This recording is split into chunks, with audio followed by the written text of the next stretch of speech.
Hey, I'm Bill Marion, and this is A Nose for Life. Today I'm wearing this cowboy hat that's really too small for my head because I got a really fat head. But it's better than this hat. This is, I think, some kind of Australian hat. It has to be an Australian hat because my mom bought it for me when she was in Australia about 15, 16, 17 years ago. But it's kind of shrunk since then, and it was like all dusty, and I had to clean it out. Hats for people who are bald with big noses is kind of a tricky situation because they never exactly fit right the way you want them to. And you have people who are very critical about your hats, always feeling like it's their job to make a comment as to whether or not that hat looks good on you or whether you should be wearing that hat. And for some reason, occasionally we care about the opinions of other people, which is really stupid. Currently, my favorite hat is this hat.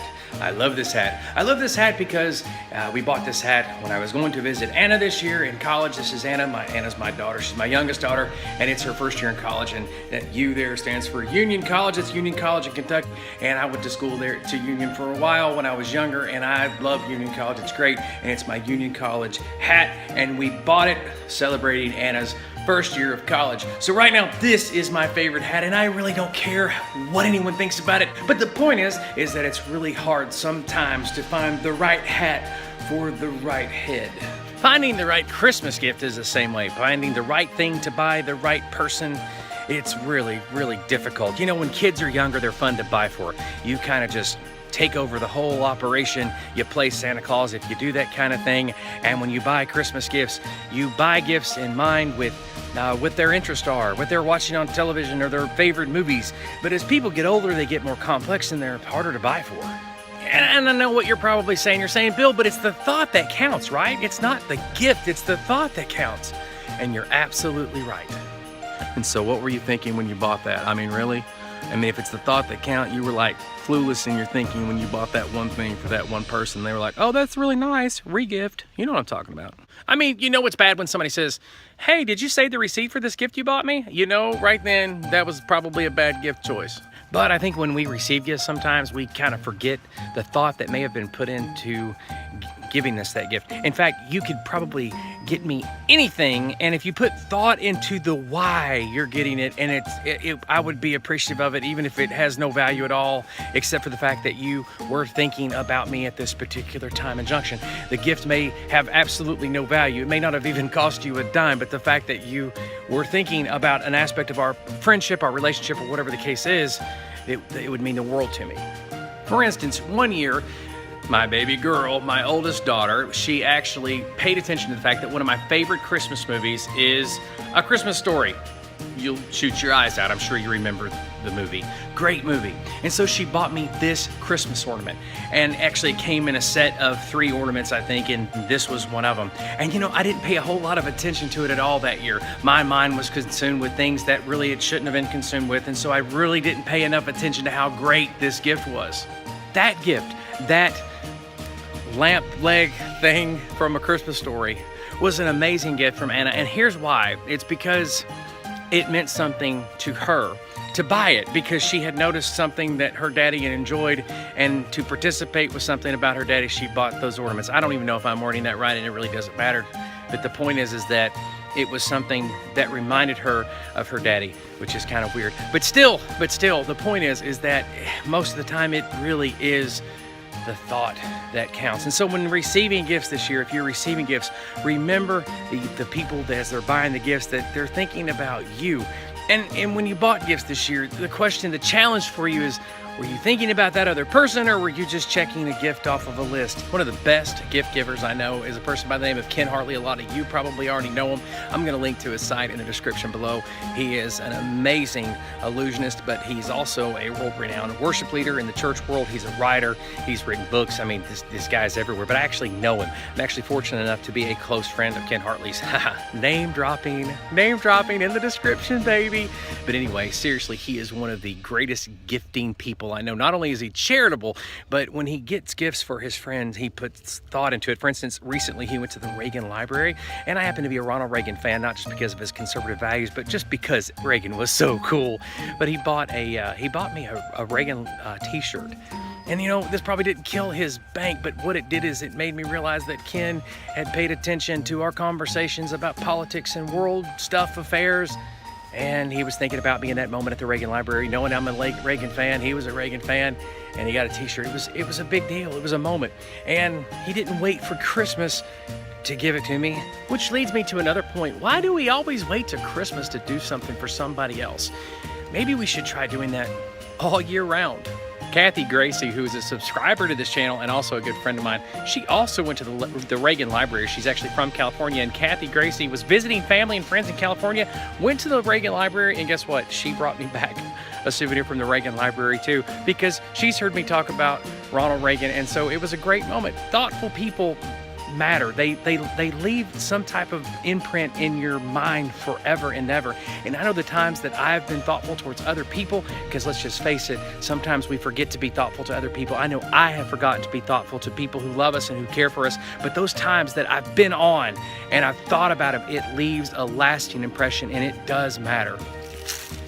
One of my favorite all-time Christmas stories, outside of the original Christmas story, is Charles Dickens' classic, A Christmas Carol. Love that story. It's great.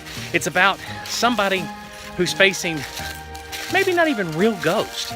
They're facing ghosts in their mind, that their life hasn't added up to what they think it should add up, and really it came down to the fact that it's because they weren't as giving and charitable, and they weren't leaving the right kind of impression on the people around them.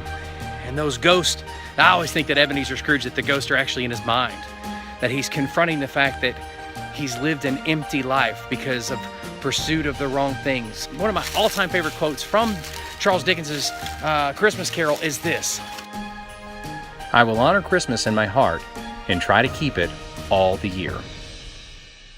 Do you ever hear people talk about that Christmas feeling or getting in the Christmas spirit?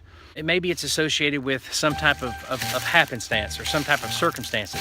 And that's really a shame, especially here in southeastern Tennessee, where the weather is it's about 64 degrees right now and sunny. It's practically warm enough to wash your car, maybe even get a little bit of a suntan if you laid out in the sun long enough. Definitely not a cozy Christmassy feel. People from southeastern Tennessee, we're kind of used to that on Christmas. I mean, every now and then we'll get a white Christmas, but really if you want that feeling, if somehow Christmas is associated with a feeling, it begins with doing for other people. It doesn't begin with music. It's not because of the weather. It's because you're doing something for somebody else instead of yourself. That's what Christmas is really all about, because the origins of Christmas, the Christmas story, was Christ, God's Son. And that's what I believe. I believe that Jesus Christ is the Son of God, that He's God in the flesh, is that He came to give of Himself, all of Himself. That's the Christmas story. And to reflect that love, you know, as Christians, as believers, to reflect that love, it's what we do for other people, right? That's how we reflect the love of God, is by doing for others. And so what better time of year than Christmas to do for others? But I don't think I would let it be restricted to just Christmas. 2017, what I want to encourage you to do, and what I'm doing, is to focus on doing for others all year round. And that way it can be Christmas 365 days a year. So if you don't have that Christmas feeling and it's just not working for you right now, you're depressed or whatever, here's the situation. There's my advice. Go do for other people. Stop what you're doing. Cancel your plans. Cancel the party that you didn't want to have anyway, that you didn't want to go to, and go do something for somebody else. Maybe it's a loved one that you're passionate about. Maybe it's an old friend, whatever the case is. But that Christmas feeling, the Christmas spirit, they call it, it begins and ends with you doing something for other people other than yourself. That's what Christmas is all about, and it can happen. It can happen for you, and it can happen for all of the people around you. And you may be the catalyst, whether you're a Republican, you're a Democrat, whether you're a Tea Party, Green Party, any party. It can begin with you by putting down your differences that you have with somebody else. Maybe they're political differences, maybe they're personal, maybe they're theological. Put all those differences down and just say, you know what, I'm going to do something for you. I'm going to do something because I miss you and I love you, and you mean something to me, and you matter. and you matter. And so if you want that Christmas spirit, if you want that Christmas feeling, that's where it is. It's not about Christmas lights, even though they're pretty. It's not about a Christmas tree, even though they're pretty. And it's not about having a white Christmas, even though I really wish we were having one, but that's not gonna happen for us here in Tennessee this year. It's about you doing something for other people. Now, I happen to be in possession of the world's ugliest Christmas sweater. Now, this is no doubt, and granted, that is a subjective claim to have the world's ugliest Christmas sweater. I will guarantee you this, it is the world's ugliest Christmas sweater on me. Now, currently we have 73 subscribers. If I can get to 76 subscribers in just the next 48 hours, I will wear the world's ugliest Christmas sweater on Christmas Eve to one of Tennessee's largest malls, which is Hamilton Place, and do my last minute Christmas shopping at Tennessee's largest mall, which is in Hamilton Place. And you will film it. My wife will film the whole thing. She will film me I'm gonna wear the Christmas sweater, the world's ugliest Christmas sweater, according to me. I'm going to wear this sweater around the mall while I'm doing my Christmas shopping, wearing khaki shorts and drinking a coffee. I'm telling you, you don't wanna miss this. This is gonna be hysterical. I just need 3 more subscribers between now and the next 48 hours. But I can only do that if you subscribe. And I thank you for watching. Thank you for being a part of A Nose for Life in 2016. We just got started in the last half of 2016. 2017 is going to be our official kickoff, and we're really excited about that. We want you to be a part of it. Again, thank you for watching. And listen, if you get more time, check out one of these other videos.